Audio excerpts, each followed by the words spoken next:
No hiding. No, Heidi's here. Okay, all ready to get back? We're now, I'm late to call the meeting back to order. We're now on introduction of late items. Item 3, do we have any? I think We there's do have one. one. It's the update on actions to keep the city clean, which is to be introduced by Superintendent Cameron Miller under item 6B. Okay, so we have an item under 6B, will be introduced by Superintendent Miller. So I need a motion to adopt the agenda as amended. So moved by Councillor Hemmons, seconded by Lori. Me? Did I do that? Nope. I need someone to second this motion. Is everybody back yet?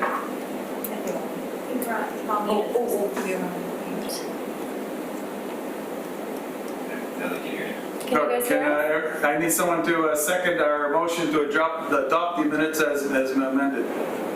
Thank you, Kim. And all in favor, raise your hand and say aye. Aye. Any opposed? Hearing none, that's passed. And our next item is the adoption of the minutes as presented, moved by Councillor Hemmons. Thank you. Seconded by John Furman. Thank you, John. All those in favor say aye or raise your hands. Aye. Right. Any opposed? Thank you, that's passed. And now we get to move on to the good stuff. Is item 6A, COVID-19 response to unsheltered community. And Lisa Polpelsing will be introducing this. Oh, beg your pardon, the chair, do we do the late item first? We expect. That's under It's coming up B Okay. next. So this is a verbal update. The coalition and the task force have been getting updates from us every week on different activities the city has been taking. So for example, working on expanding the shower program. You're aware of the different sanitation changes downtown. That those things haven't changed significantly since our last meeting. What we have been doing though is we've been facilitating meetings between shelter providers, BC Housing and Island Health to have conversations around the COVID response. And one of the outcomes of that is, and I think Lisa Murphy spoke to it, is that Island Health have a good system in place for shelter providers to respond to individuals who are at their shelters who are presenting with symptoms of COVID or maybe at high risk needing to shelter. So that relates back to Lisa Murphy's update earlier. I won't spend too much more time, but we do have that for people who may be watching online later. If they go to the city's website, they'll see a summary of all the different actions that the city's been taking to support vulnerable populations in general, and then also during COVID-19. And then with that, I move to the other. Sure. So with that, now Inspector Miller, I don't know if you would like to jump in at this point in the agenda. I'm looking, am I in the right spot? I realize I've got. This is 6A, so this is the responses for unsheltered community. So if we go to 6B is the updates on the actions to support vulnerable populations. 6A concluded? Or? Yes. Yes. Okay, thank you. Yes. Go ahead. Okay. So Inspector Miller, if you're able. Superintendent Miller? So Superintendent Miller, my point. Yep, no, I'm all good. So, thank you, Mr. Chair. So I just want to talk a bit about what the Nanaimo Clean Team is doing and to trying to keep the city safe and cleaner and improve on sanitation as a whole. So one of the things I want to build on first off is the increase in the number of homeless people in town. So they're coming from all over Canada. How and why they're arriving, we don't know. Our official point in time count, as most of us know, is 425, but we feel that number is low with new additions to the homeless population. We think it's closer to 600, and I think this is consistent with what our partners are also seeing as well. And one of the concerning things we're seeing right now is the increased number of weapon seizures from homeless people over the past 2 months. I can't attribute it to COVID or anything in particular, but I think it's important that people are aware that we're seeing more weapons on the street. And our work with the clean team, so just so everybody knows, it's the sanitation team, it's the street sweeper, it is bylaws, and it's RCMP together working together as a group to improve the overall sanitation and the living conditions that some of the homeless people are living in.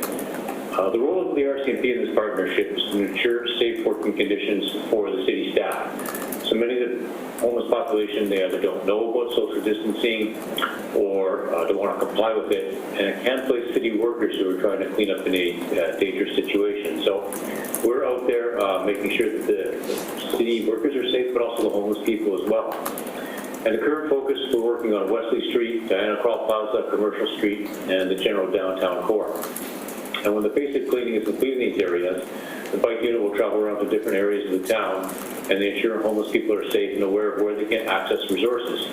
And this is quite important these days because we know a number of our resources have been closed due to COVID. So we want to make sure that we, as one of the outreach groups for the homeless population, are passing on information to help them stay safe. At this time, I think it's worthwhile to comment on some misleading allegations that have been circulating on social media about the actions regarding homeless people and the police interactions. One of them is that the police are randomly taking people's shopping carts, and I can state categorically this is not true. So we'll see when people are encouraged to move along that they'll take their shopping carts with them, but sometimes they leave their shopping carts behind and they're treated either as abandoned property, or sometimes other homeless people are taking shopping carts from homeless people. Now, one time where we may take a shopping cart is it's still the stolen property or stuff we know it's stolen from a break and enter, and we have to legally do that. So whether bylaws removes the carts for contravention of the Criminal Code or Trespass Act, we're not randomly taking these. And there's also a false perception that we don't show compassion to the vulnerable population. And I think as a whole, we work daily with this population, treat them in a respectful manner. There are times when we do have to arrest them if they have outstanding warrants, or recently we've seen homeless people spitting on police officers. Of course, our COVID state, we have to arrest people for that, and that's assault at any time. But two examples, on Monday the 27th when we launched the clean team, this lady confined to a wheelchair down at Diana Krall Plaza, and we made sure that we helped her get over to the side of the plaza where she could stay, because we knew her support workers come there to bring her medication and foods.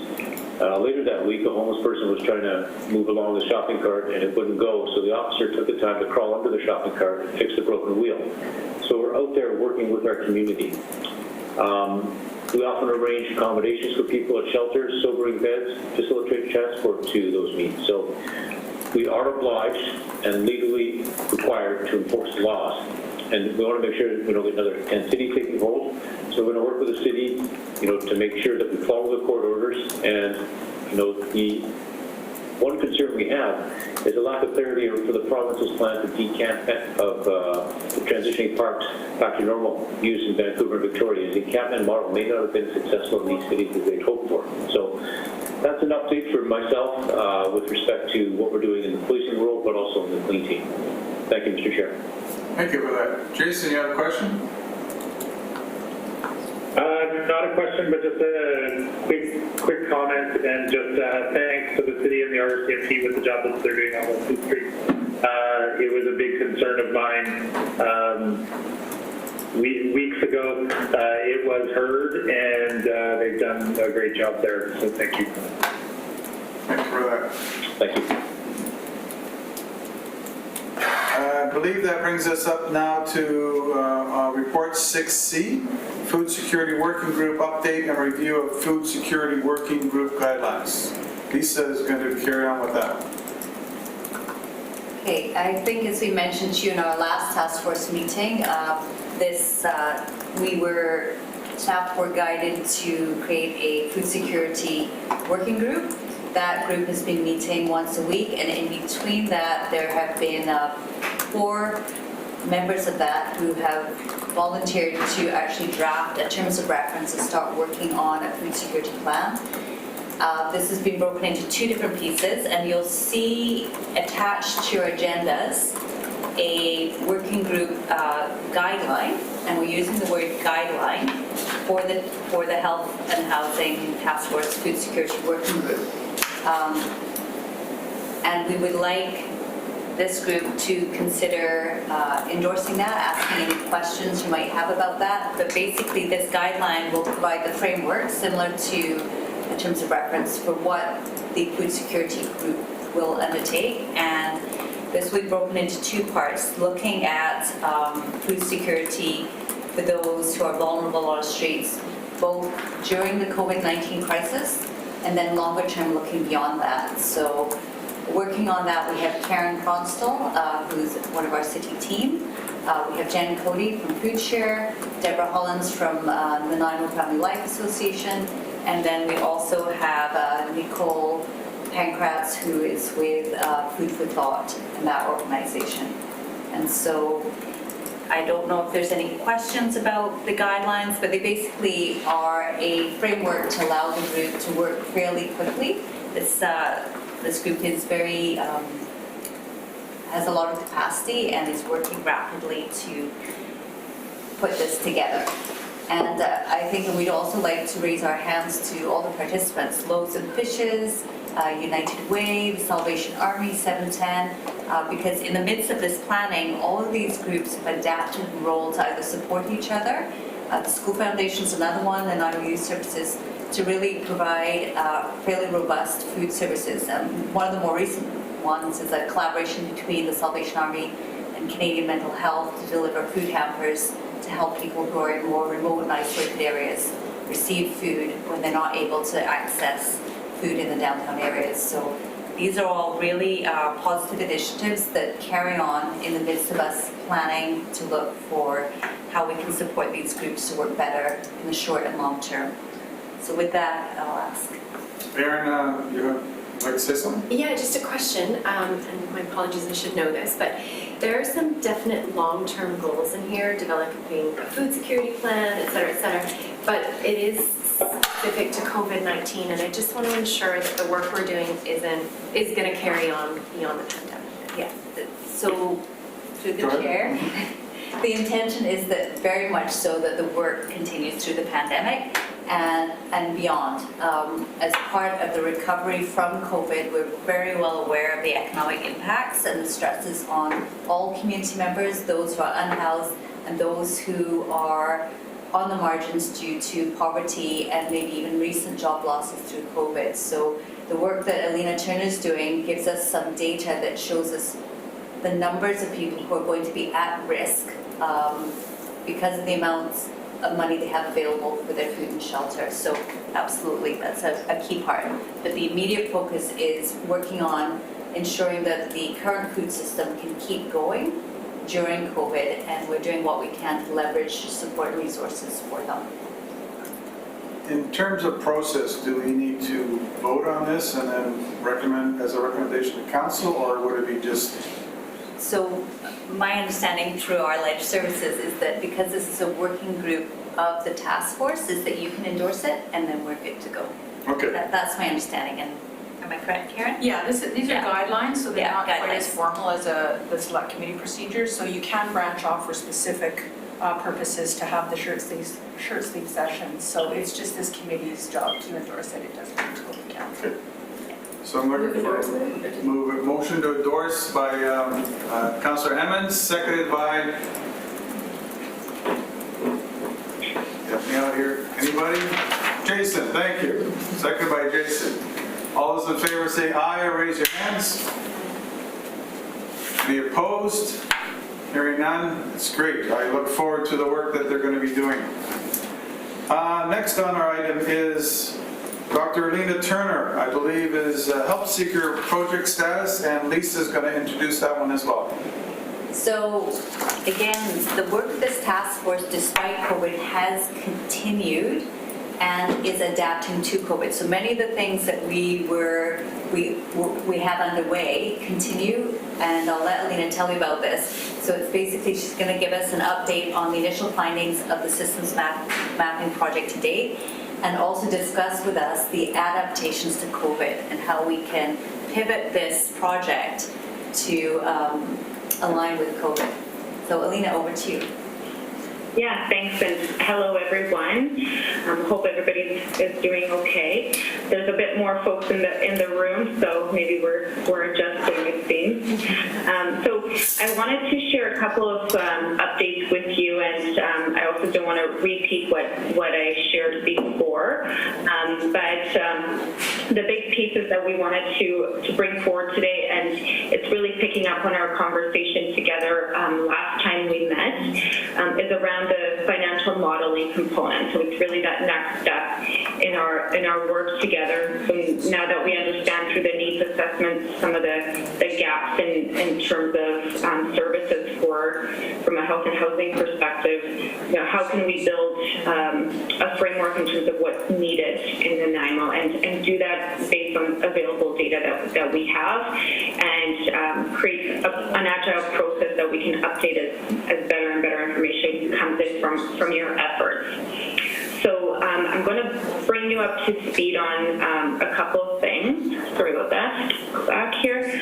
So the first one is the needs assessment. You're going to be receiving tomorrow a package from probably Karen or Lisa to you that's going to comprise of a couple of things. The first one is a pretty comprehensive document that brings together all the research that we've done in the last few months on everything from homelessness to affordable housing, food security, as well as all the well-being factors that are involved in your community's social needs and are going to be really relevant pre-COVID and relevant post-COVID. So that's also going to include a summary from the design lab that we were able to do before COVID hit. So those were all done in person.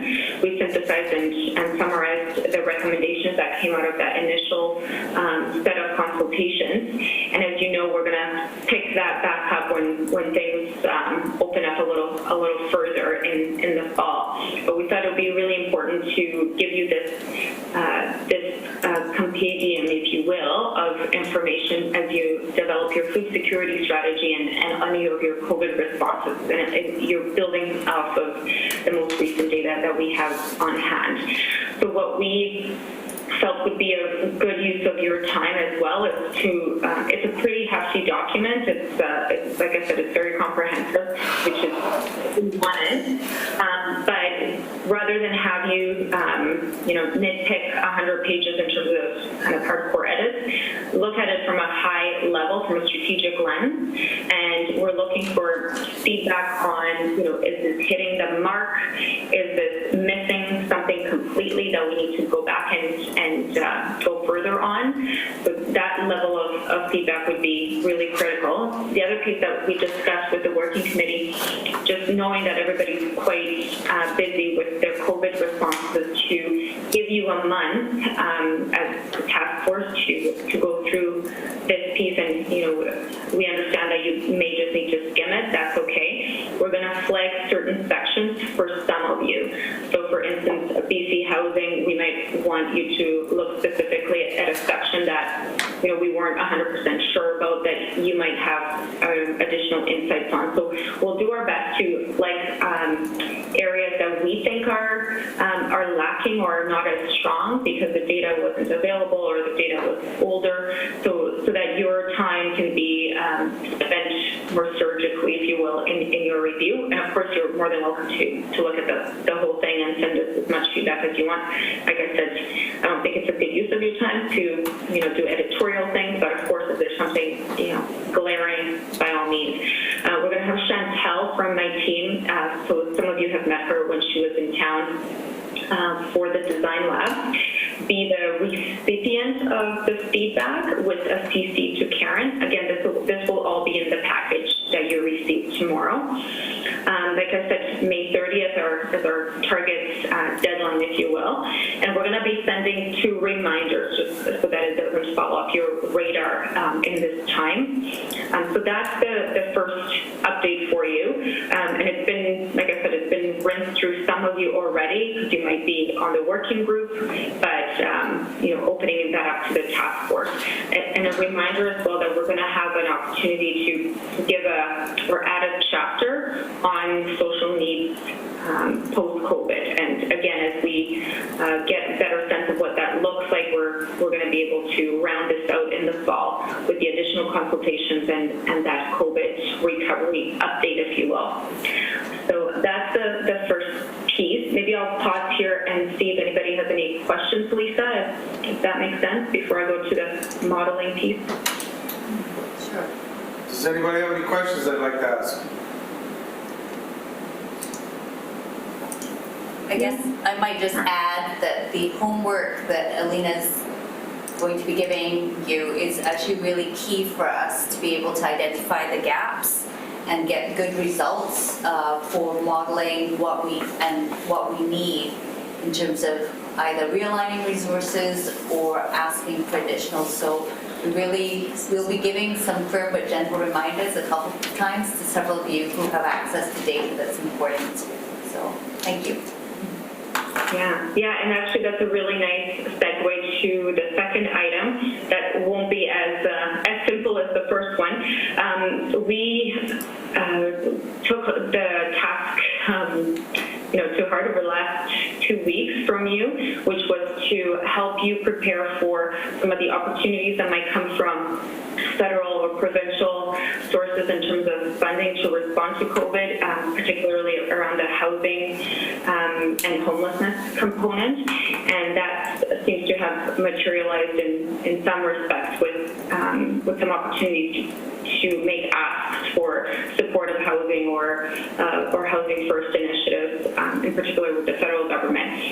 But to do that well, you need to have a solid case for what your gaps are in the community and to be able to back it up with a bit of a business case. So your task to myself and my team was to develop that first kind of cut based on the data that we have and give you an update today. So that's what I'm going to do in terms of the financial modeling. And rest assured there's a lot more to it than what I'm presenting today. I'm going to present the results or progress on the results because it's not a complete project yet. But there's a lot more to it from the math behind these numbers, and that's the work of the working group that has been involved in getting this to this point.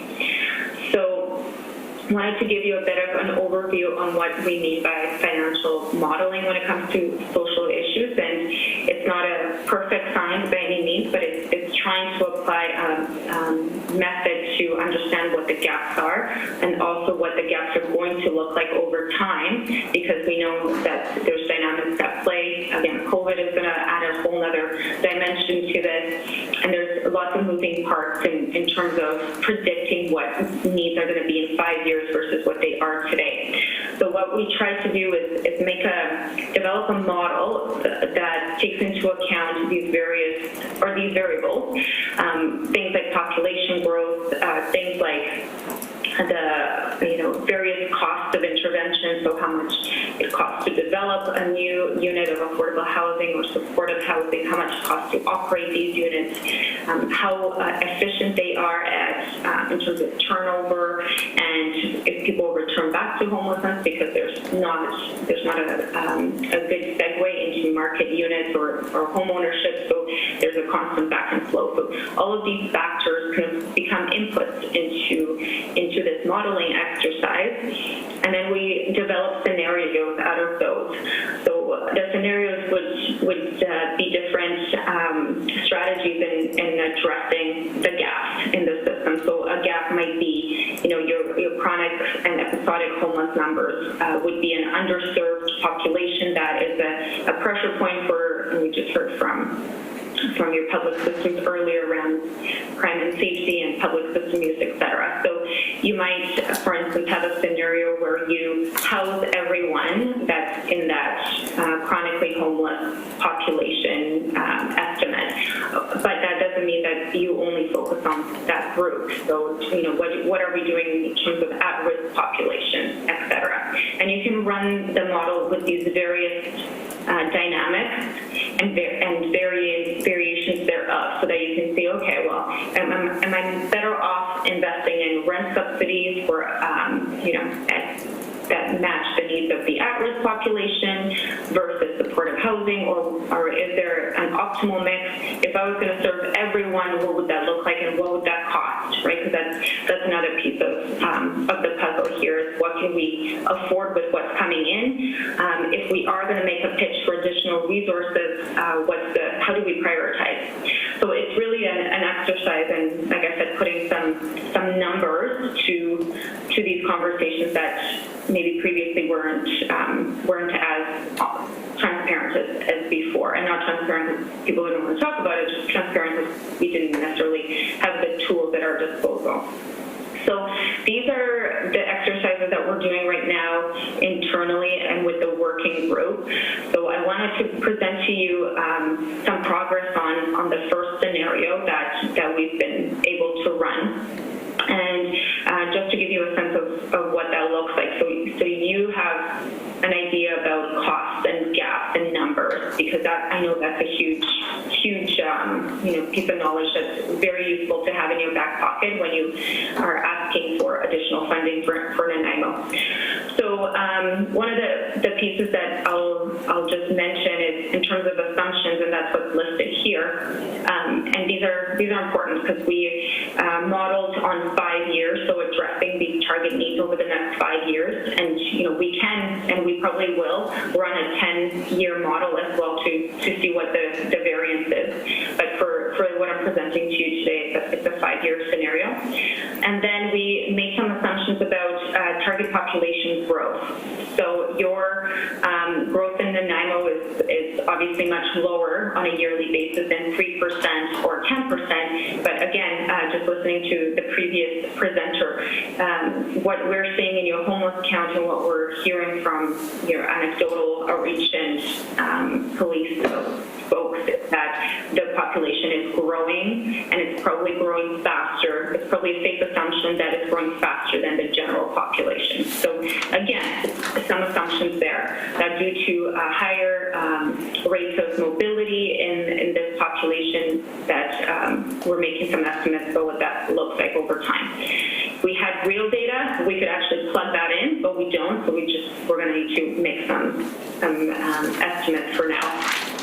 We also made the assumption, and again, this is an assumption, that your current supply is full. So if you have rent subsidies, they're capped out. If you've got supportive housing, it's full, or 99 or 98% occupancy, et cetera. Again, that's an assumption because we don't have a means right now to check your occupancy to see if there's any spaces in the system. So we said, let's just take the worst case scenario that we're full. We also made the assumption that you wanted to look at the target chronic and episodic homelessness with and meet that entire need. So we're going to create opportunities for all chronically and episodically homeless people over the next 5 years. Again, you could come back and say, you know what, that's not a priority. I only want to look at 20%. And same moving down, so at-risk, transitional, 10 and 25%. And you'll see in a second why we went with 10% of the at-risk and then 25% of the transitional, because they're actually really, really large groups. So you need to be really targeted in where you're able to kind of invest very limited resources as well. So we said let's prioritize the folks that are likeliest to become chronically homeless in the long run or have higher levels of needs. But again, from a human rights perspective, you would want to see 100% in all of these. It's just, like I said, when you see the numbers in terms of cost, you'll gasp either way. So you might tell me to make these even lower. We also wanted to ensure that there was additional new capital versus relying solely on existing units, and that's particularly around private market rentals and relying too much on rental subsidies. And that's because, again, you want to have some ability to have a balanced stock and have some stock that's reserved as affordable as social housing, supportive housing. And the reason this is because in other communities that have solely relied on rent subsidies and housing first, and when changes happen in the marketplace, and again, Lower Mainland is particularly vulnerable to these fluctuations. Calgary, where I'm from, is also vulnerable. Then you have situations where landlords will evict housing first clients because they were able to get that those more desirable and higher end clientele that pay more instead. So we want to have that balance. Also made an assumption. It says here no new shelters, but that again is an assumption. And transitional housing, this is a mistake because I actually did add some transitional housing. So my mistake that it should just say no new shelters. And again, you might tell me, you know what, we actually should be going after additional shelters. My assumption was, let's see, what would this look like if we were housing everybody that we wanted to house, so then we can leverage units that are coming on and housing first programs, and then maybe then our existing emergency shelters will be able to manage kind of inflow. Like I said, we're going to focus over the next 5 years, and then that, in theory, and again, the only one that I've seen do this in practice has been Medicine Hat, but where you do have this elimination of that pressure on the shelter system and high system users, is you're then able to say, okay, now that I've stabilized that population, I build those relationships with public health or the health system, corrections, etc. Over time, you have less inflow and you're able to move more and more into preventative work. So you should then, in theory, be able to go back and address the at-risk and transitional population more effectively. But again, all assumptions, and I'm sure you're going to have lots of questions on. Here's a bit more on the data that came into to the analysis, and you'll probably have seen some of these components at some point. We estimated the at-risk, so the folks that were particularly vulnerable to homelessness and had some of these higher risk factors, and you probably, like I said, have heard about extreme poor housing needs, so when people pay more than 50% of their income on housing, and then you take a situation like that during COVID, or you take a situation like that and layer mental health on, or layer addictions on, or layer family conflict or family breakdown. So that's what that 6,000 number is representing, is this at-risk pool. And then we looked further to say, okay, well, out of that population, what is our shelter and our point-in-time data telling us about who is actually experiencing homelessness in the course of a year? So this is why these are not this is 1794 and not 425, right? 425, which is your homeless point-in-time number, that's a slice in a day, right, of what's happening. When you do modeling like this, you want to be looking at a 12-month time frame, and some people argue that's too short as well. You want to understand the dynamics at least on a year-long basis, because people come and go out of homelessness all the time. It's a very dynamic population, just like any housing markets are dynamic as well, etc. Probably pick your target customer market. There's always ebb and flow. So this is really representing what that demand is on a yearly basis. So this is that pool. Just to explain the typology of chronicity when it comes to homelessness, and this is all researchy stuff, but just so you know where this is coming from. Transitionally homeless folks will experience homelessness, really intermittent, or even sometimes just one time in their lifetime. So it's a very short duration. Not to say that there's not other well-being challenges happening, but from a homelessness perspective, it's a transitory state. So it's not that they're transient, it's that they're transitionally homeless. So, for instance, myself, like I experienced this as a young person, but it was in a block of time, and then I never experienced it again. So somebody like me might be better suited for a transition traditionally homeless category versus, let's say, a chronically homeless, which is the diametric opposite of it. It means that you're experiencing homelessness for a really, really long stretch. There's usually a whole bunch of other challenges happening at the same time. So I'm sure that one you're very familiar with. The episodically homeless is an interesting one. Some folks argue that it's not a separate category, it should just all be chronically homeless, but it's folks that experience homelessness throughout their lifetime. But we only see them in our homeless system, rough sleeping, or in the shelter system intermittently throughout their life. But they're consistently showing back in and out. And there's usually additional challenges involved here too. There's usually poverty, there might be mental health, domestic violence, childhood trauma, etc. So the difference there is that when we don't see them, we assume they're doing okay. What we're learning more and more about this group is that we might not see them because they might be in an institutional context. So they might be in hospital for extended periods. They might be in jail, etc., for extended periods. So again, the reason we do this work is not for interest. It's because it gives us a sense of what the gaps are in the community and gives us some numbers to work with when we're trying to estimate what we need in terms of investment for Nanaimo to meet this need. So I'm not going to go through all of these in super detail, other than to tell you that when we developed the model, we looked at different program types. And the reason for that is because there's varying interventions that work well for different populations. So again, we'll take somebody that's been chronically homeless for a really long time, has complex and multiple needs. So somebody like that would probably benefit quite a bit from an assertive community treatment model or permanent supportive housing.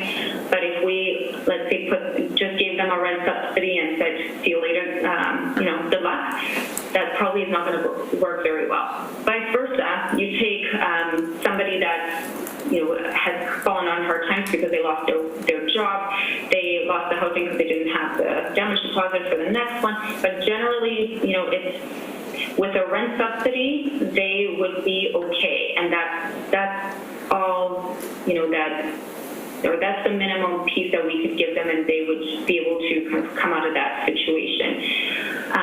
And for somebody like that, giving them a special care facility unit or permanent supportive housing, that would be a total mismatch. They would probably laugh in our faces, like, why would I need this? And probably would say, no thanks, and move on. So again, it's different strategies and different program models work for different populations.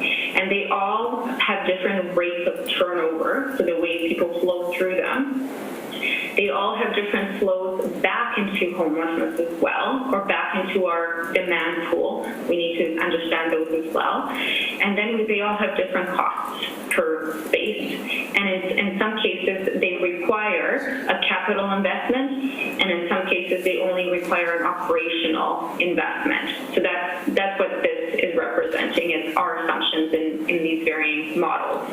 Again, the reason these are assumptions is because we don't have data from Nanaimo to really nail these, and it's not uncommon. And so this is not a slight at all. This is just a note to say that when we don't have data, because communities at the beginning stages of this process, and they don't necessarily have an integrated information system, they're just rolling out coordinated access. So some of these numbers are not as readily available. But as these numbers come in, and in other communities, they do have it, for instance, and they're able to say, actually, the target turnover is not 25%, it's 20%, or something different, and you just update the model accordingly, and that will, of course, impact your outcome. Okay, so anyway, so when we run all of these varying pieces, we get obviously some results. Obviously, it comes in a lot more detail than I'm showing you on the page. I'm just showing you the gist here, and because this is one scenario, we're probably going to run a whole bunch more before this process is over. But as you can see here, we're able to start kind of quantifying the types of units that we need according to program type, as well as some of the operational and capital costs that we require. So we call that to end chronic and episodic homelessness in the community, to address 25% of that transitional homeless population and 10% of that at-risk extreme poor housing need population. So not everyone, but certainly the kind of highest system users and higher acuity folks. You would be looking at over 5 years, about $22 million per year over 5 years, according to this scenario, and that would result in, or that would break out in 66 million over 5 years. So again, you gotta average it out over 5 years in your head, but I'm sure you can do that math. In terms of support, so that's operations, so that's paying for case management, for even rent subsidies, for any client-related costs that are involved in delivering these programs. They might be tenant support workers, they might be rapid rehousing staff, landlord liaisons, all of that whole manpower that's involved in delivering these services. That's what that 66 million over 5 years represents. You're also looking at adding capacity in terms of housing stock. And so, I mentioned permanent supportive housing, I mentioned transitional housing, and then there's also some affordable housing that can be added. The affordable housing that we propose is by no means all that you need. Like I said, we're only looking at, in this scenario, about 10% of the at-risk population. We can run, and we will run this scenario for, just so that you have the illustration of it, what would it look like to eliminate extreme poor housing needs in Nanaimo? But what I can tell you for sure is that your rent subsidies and your preventative programs, as well as affordable housing, and therefore cost of rent, because that's a real Alina, you're breaking up a little bit. I'm not sure if it's your mic or the dial-in. Oh, can you hear me okay? That's better. Okay. I'm sure it's internet. Actually, Alina, you're breaking up again. I'm wondering if you should dial in. Are you using your computer? Yeah, I can dial in. Okay. Actually, Just find it out. you're fine if you're closer to the computer, I think. Is that Really? Okay. Yeah. Okay. All right. I'll just come closer. Don't mind me. All right. Yeah. Is that okay? Looks like it. Yeah, seems to be. All right.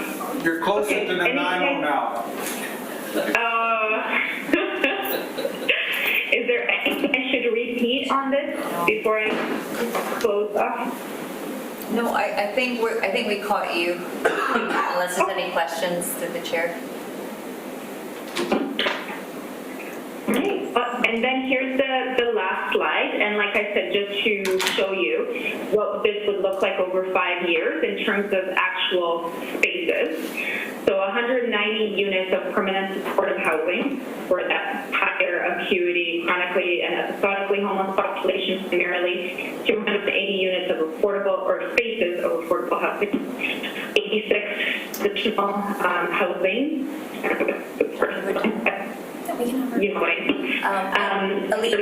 Alina, just going to have you pause. Do you think you could dial in, please? Yeah, sure. Thanks. It might be the way your voice is going up to space and coming back down. And then you'll have to turn off your computer mic, I believe. My tech savvy is improving thanks to Councilor Bonner. Computer mic, yeah, got that.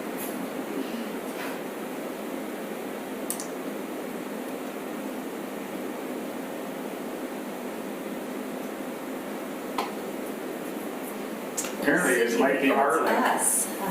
Sky, any suggestions? Because we're working through this. Yeah, we haven't had any problems with the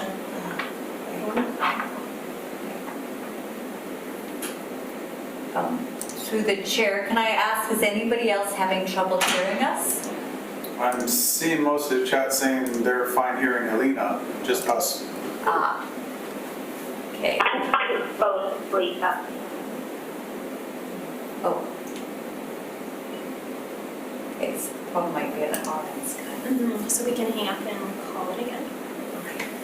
Maybe I'll just recess the meeting. Okay, so we're just gonna take a quick break, Alina, because the problem may be on our end, so we're going to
Excellent. Wait, it's actually my last slide, so after this I'll pass it over to Dina, who's been listening in, just to give her perspective on this as well, especially from another BC community.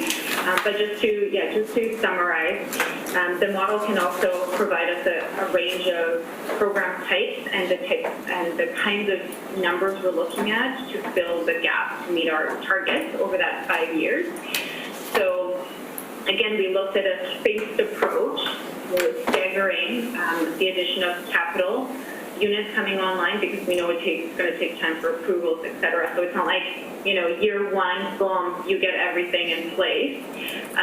It's kind of putting in, staggering some of the starts on these programs. Now, again, that's also an assumption that you're going to get the money when you want the money and all of that. So I absolutely get that doesn't work like that in real life. But again, so if you were going to meet these targets of addressing chronic and episodic homelessness at 100%, 25% of transitional homelessness and 10% of that at-risk group, you'd be looking at the following spaces that you would need to get in place. So again, you can see there are some pretty heavy capital investments complemented by rent supports and housing first in market units. And again, if you recall, in this, this is what it looks like when your portfolio is rolled up of 66 million over 5 years and 42 million in capital. So why is this important?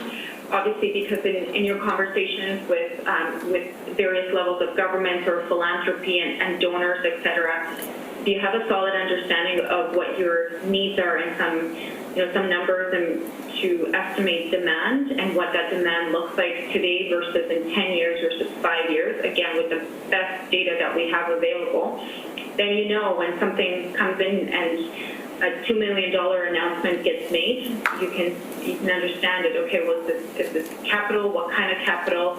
At what rate is this coming into the community? What target population is it serving? You know, and okay, 2 million, that's awesome. You know, and where am I going to get the rest of it, right? Where's the other 98 million coming from? I have a sense now of what my gaps are. This also gives you an idea about where you might shop this out as well, because not all of this is coming from one ministry or one level of government either. In fact, there's benefits to having a diversity of revenues coming into this pot. So who would benefit from addressing that high system user population? Well, you know, for sure health, for sure housing, poverty reduction, lots of the federal investments that come through ESBC. Obviously homelessness is one, but there's lots of youth intervention programs that could easily fit in your prevention side.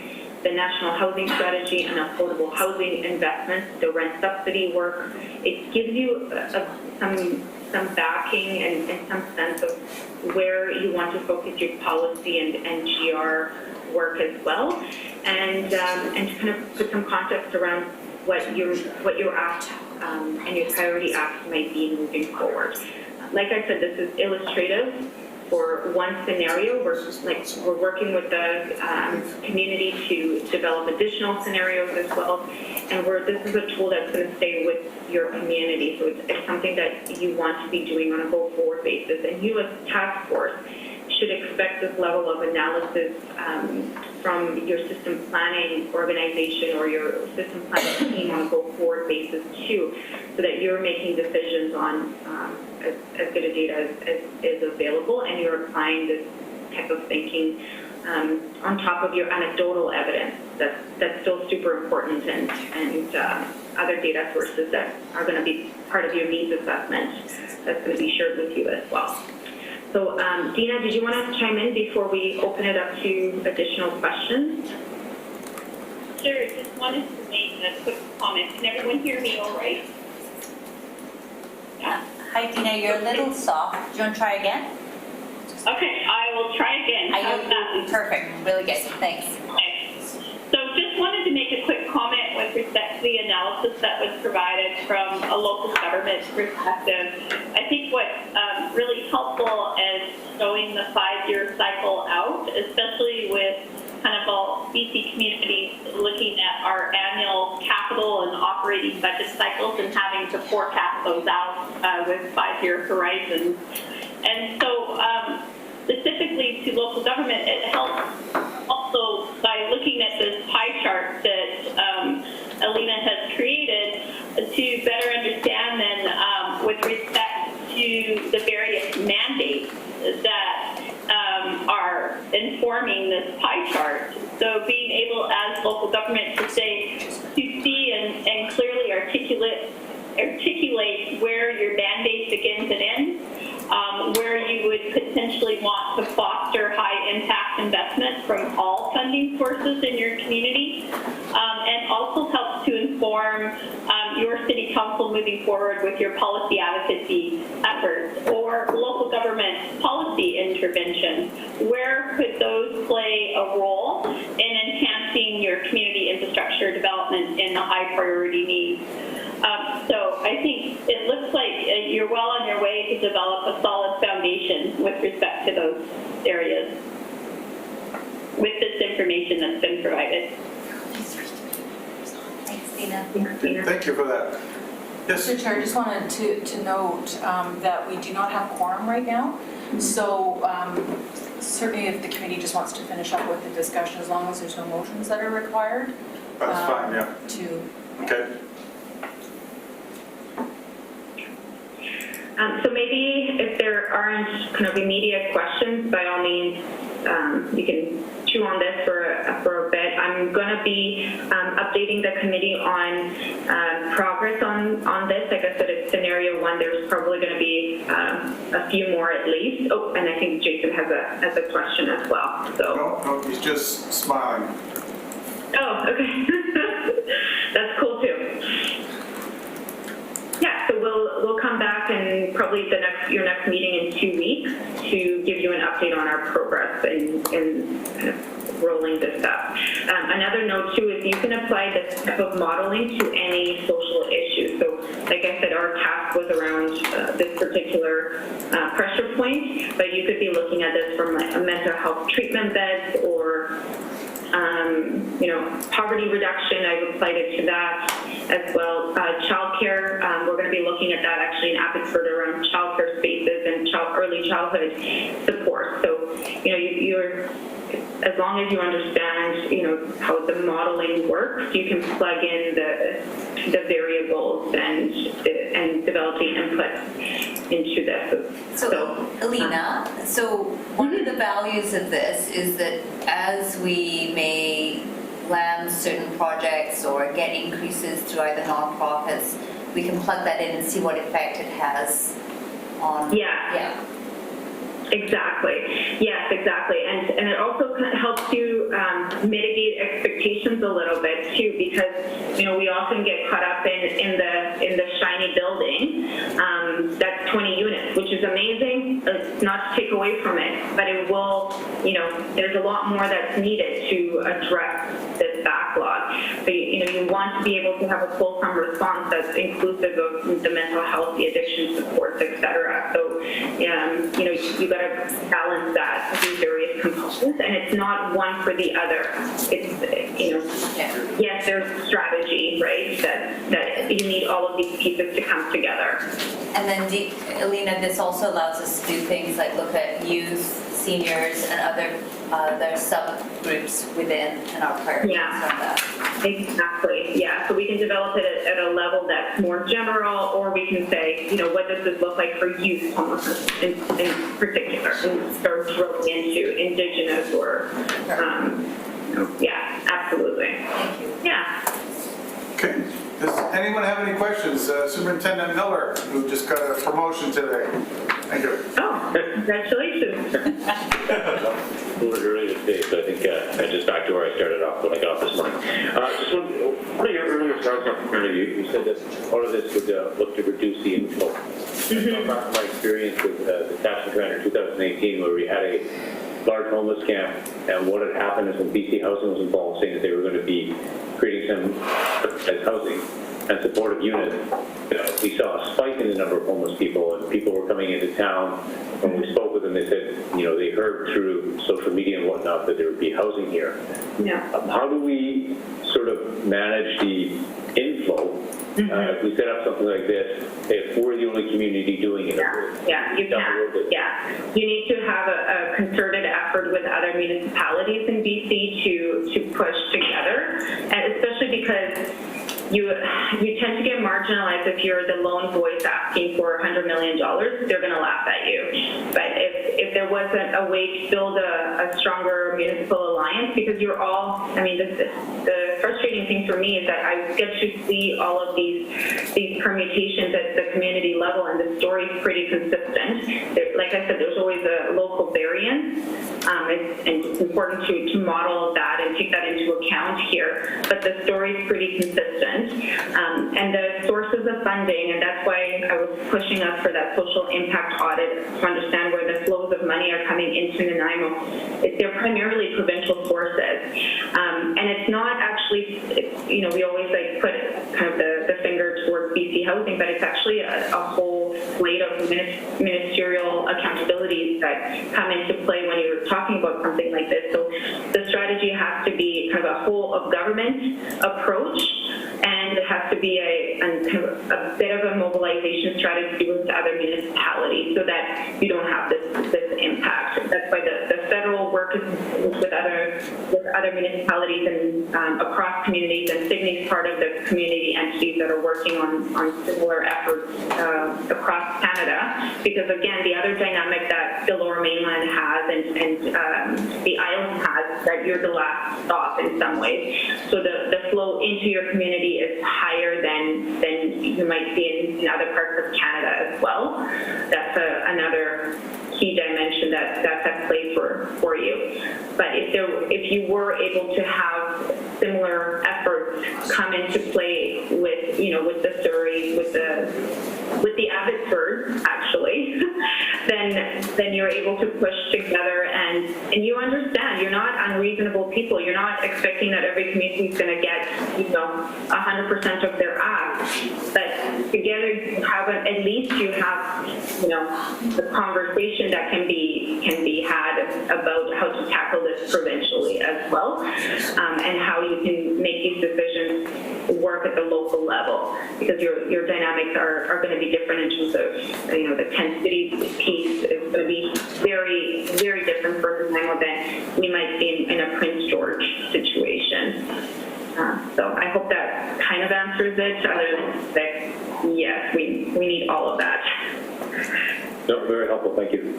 So Alina, one quick kind of comment, and this goes back to something we talked about at the working group, is the piece around assisted living and long-term care and how that is also a component of some of this work when you look at aging seniors and those on the streets who have need permanent long-term care type facilities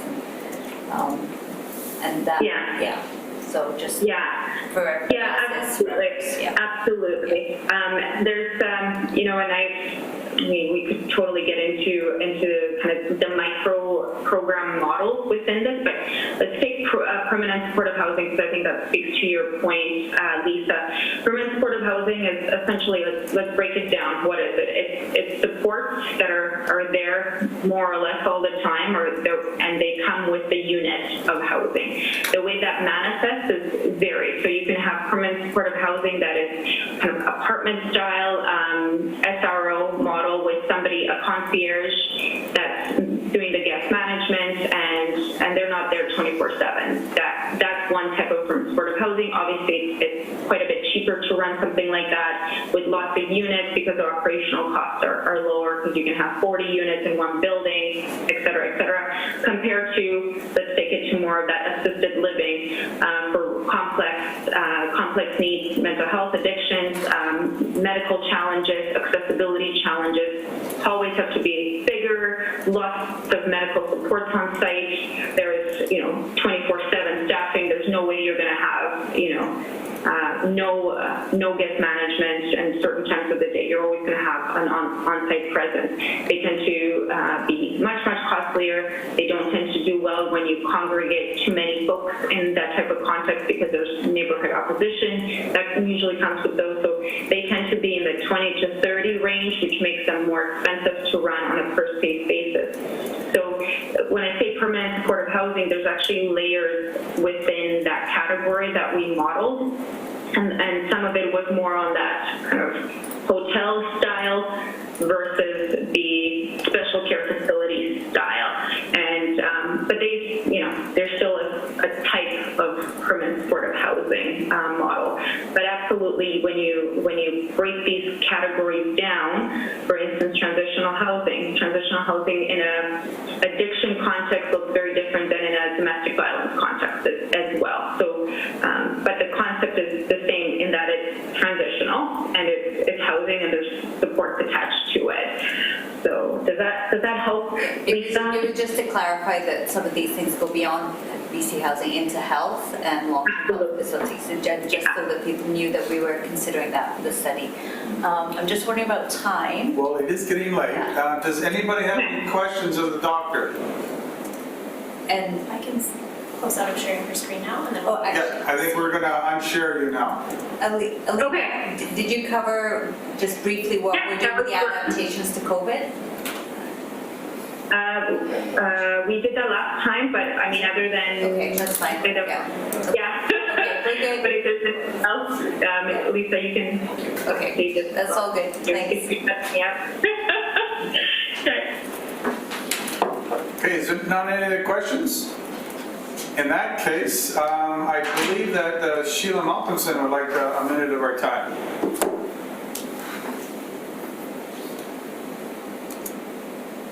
Thanks, Chair.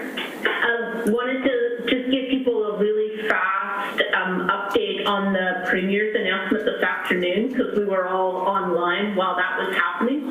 So that I'll just be super fast. Headlines are Vancouver Island has no new cases.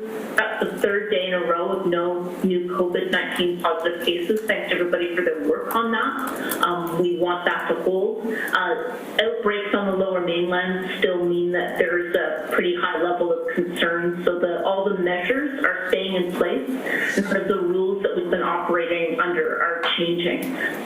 But the real news was that the next chapter of relaxing some of the activities is going to start mid-May. For some things that means May 15, some things that means May 19, but the basic headlines are elective surgeries are going to start to be restored, physio appointments, in-person counseling, and dentistry.